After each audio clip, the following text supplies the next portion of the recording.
In the novel The Other Wes Moore, One Name, Two Fates, Wes Moore takes us on an emotional journey through the two lives of two similar yet very different individuals, both named Wes Moore. The story of these two people's lives were all shaped by their environment, education, and most importantly, their expectations.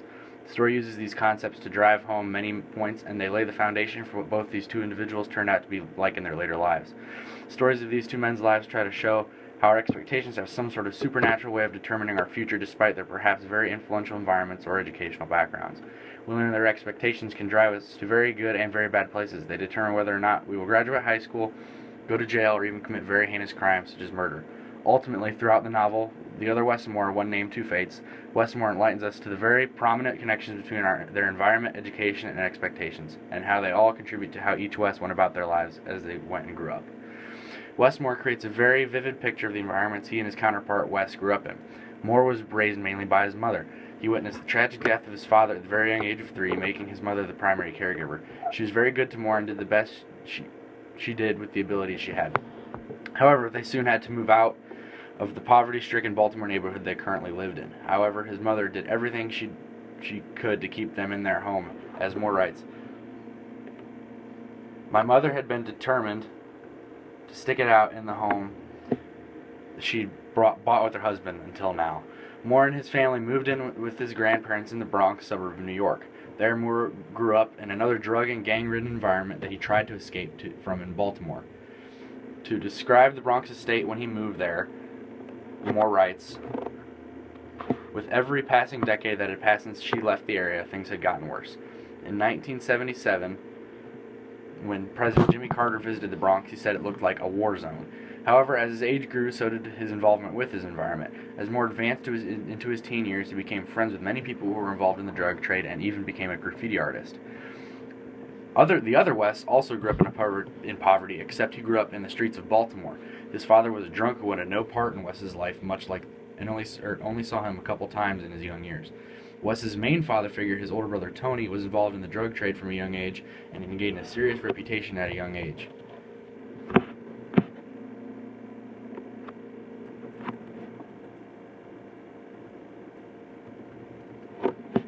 Wes idolized his brother and wanted to be just like him. This led to education being put on the back burner by Wes as well. At times, I consider the environment I grew up in to be similar to both Wes's in different ways. At a very young age, I was living with a single mother. My parents split up when I was about 5. For a while, I rarely saw my father after the divorce. It was quite hostile, and my parents still don't get along too well today.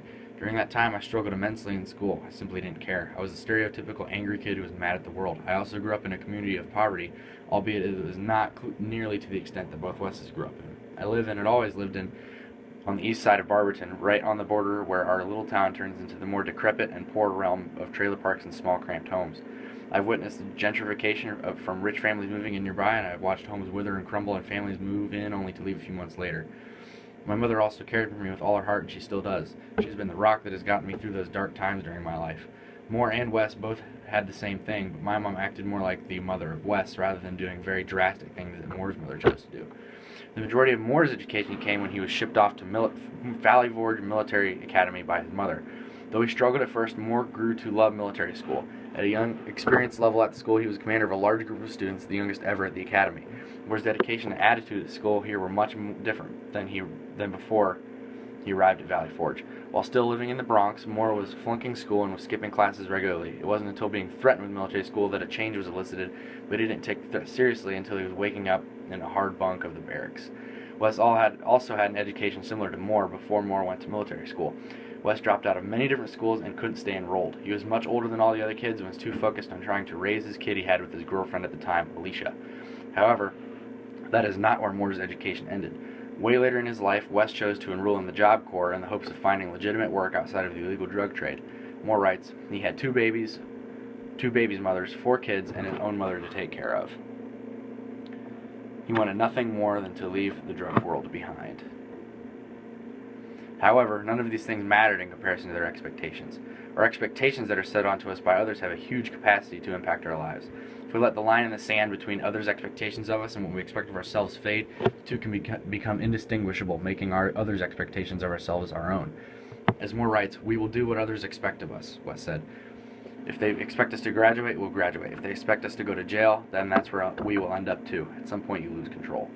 Both of these individuals had similar expectations put onto their shoulders at the same time. Both of them were told by teachers they would end up in jail, or even worse things than that.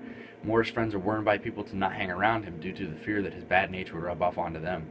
Wes had intense societal expectations placed on him from a young age.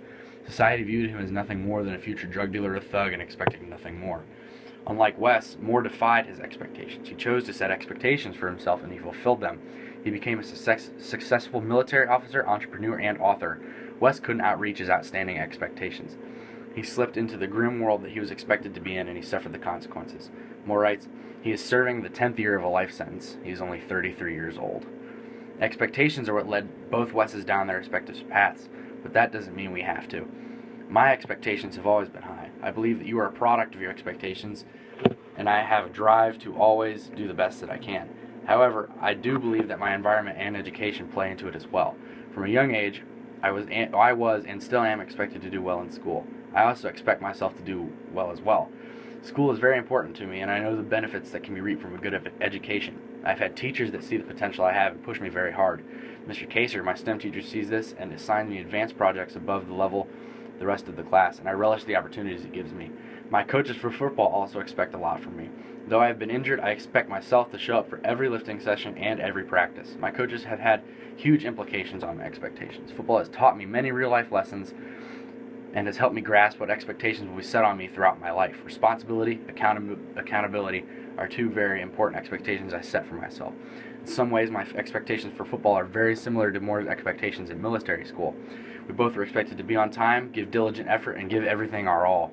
As an offensive lineman, which is what I played in football, we were required to carry the team, sometimes literally on our backs. We were required to learn every scheme, formation, and play in our coach's book of tricks. Almost like how Moore was expected to learn cadences commands at Valley Forge. Moore writes, we would learn military drills and repeat them so many times that right face, left face, and parade rest became as familiar as our own names. My expectations are what I believe to be the driving forces that watch over my life. The expectations that both Wes's had led them down very different paths, and it shows us that we can defy our expectations, no matter how dark and grim they may be. Our environment, education, and expectations all play huge roles throughout our lives. The evidence placed throughout the other Wes Moore, one named Two-Face, provides massive amounts of proof to back this up. The places where both Wes's grew up, the educations they had, and most importantly, their expectations, took a strong grasp on the path of their lives. It led one Wes to huge success, and it led the other to numerous hardships and even prison. Our expectations do a lot more than we realize. Our expectations can determine our paths for us, maybe even before one decision was made or not. However, we don't have to live our lives like Wes chose to live it. He chose to seemingly succumb to his expectations, which led him down the road to his current fate. It is our job to not become another Wes Moore. It is our duty to set our expectations for ourselves and defy the expectations we have placed onto us by others. It doesn't matter where we grew up or what our educational backgrounds we have. We are the commanders of our own paths we choose to follow.